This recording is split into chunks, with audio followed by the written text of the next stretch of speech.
Hello and welcome back. I hope you are still enjoying this story, this weird and bizarre story, but wonderful story that we're reading about Isaac and his family.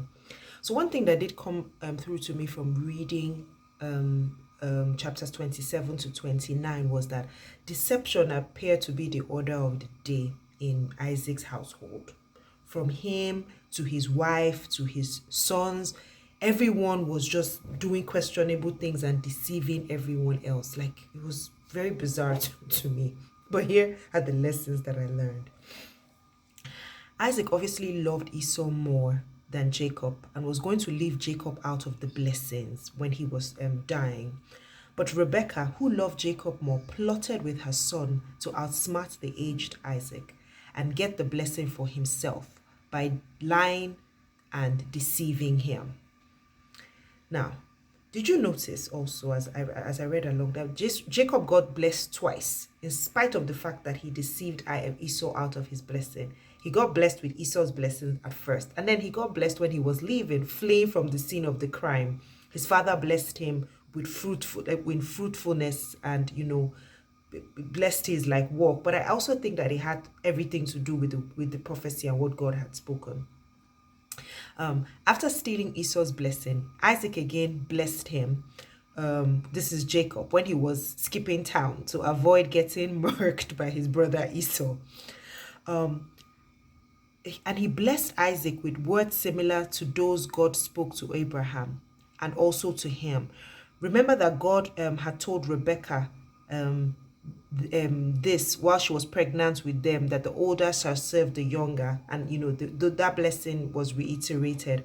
Now, when I was reading this, and I was like, this same reiteration of the blessings now reminded me of why perhaps God is called the God of Abraham, Isaac, and Jacob, because those were the people where he really like concentrated his blessings, and obviously they were the patriarchs of the blessing and the beginning of the lineage with which God was going to use to bless the world.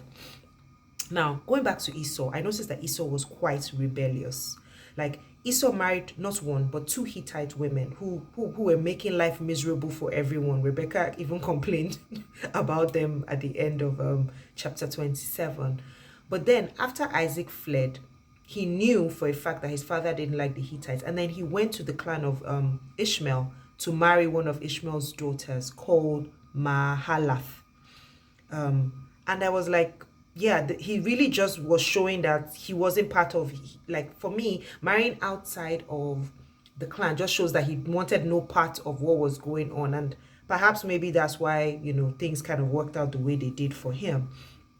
And now when Joseph was fleeing, his dream of God reiterating his promise to him at Bethel further illustrates how faithful God is to his promises. And in response, he made a conditional vow and set up a pillar of worship. That kind of threw me for a loop. So I did a bit of research and I found out that that was sort of like a pagan thing to do, where you set up stones of remembrance and all. But not to worry, he was still in the line of the promise.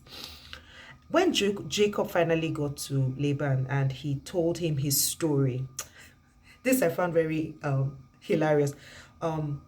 Laban responded that you really are my flesh and blood.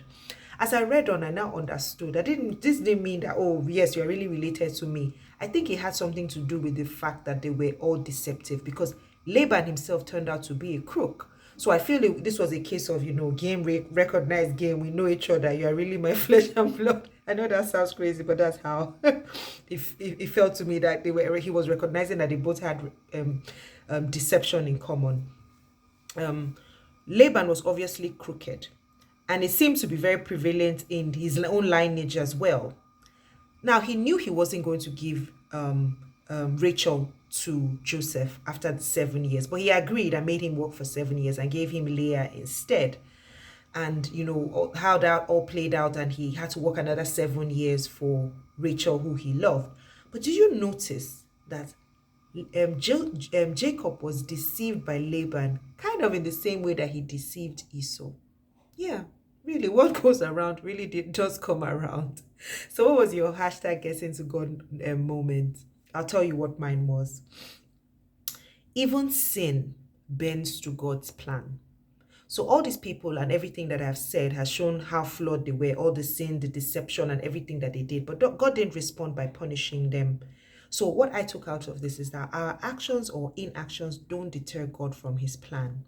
Even after all the trouble that Jacob caused and Rebecca's complacence or complicitness to the deception, God still used it all to work out his plan, which he had foretold decades before. He appeared to Joseph in a dream. Jacob in a dream as he was fleeing the scene of his crimes, and reiterated his promise, the promise that he had made to his grandfather Abraham, which he was going to fulfill through him. Now that was very powerful. And another thing that stuck out to me is also that God is the God who has a special affinity to those who feel marginalized, overlooked, and unloved. See what he did with Leah.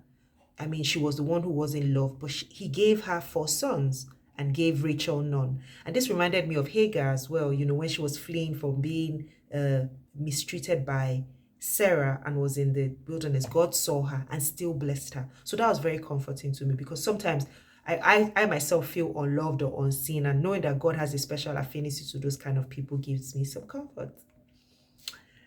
So thank you for joining me and, being with me as I share these lessons. And I look forward to seeing you again tomorrow, where we will be studying or sharing lessons from Genesis 30 to 31. Come prepared. Have a wonderful evening.